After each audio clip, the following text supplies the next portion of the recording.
আসসালামু আলাইকুম, কেমন আছেন সবাই? আশা করি সবাই ভালো আছেন। আপনাদের সাথে শেয়ার করব আজকে চিংড়ি রেসিপি। দেখতে থাকুন সবাই। একটা বল নিলাম, টমেটো নিলাম, সাথে কিছু পেঁয়াজ নেব, তারপর হচ্ছে গিয়ে কাঁচামরিচ দেব সাথে, তারপর স্বাদ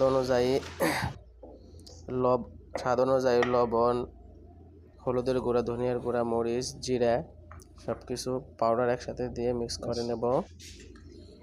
মশলা দেওয়া শেষ। এখন চিংড়ি মাছগুলো মিক্স করে নেওয়া হইতেছে।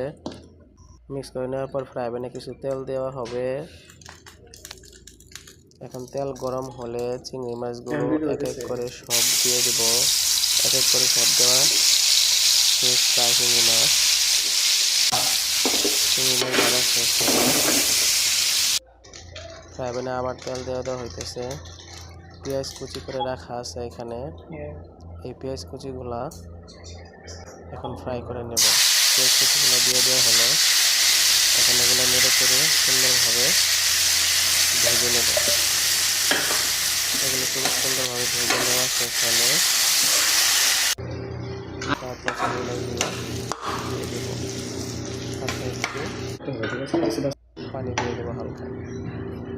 পানি দেওয়ার পরে যখন জালগুলা মিডিয়ামে দিয়ে রাখবো, তখন একটু টমেটো, ধনিয়ার পাতা এগুলো সব আস্তে আস্তে এক এক করে সব দিয়ে দেবো।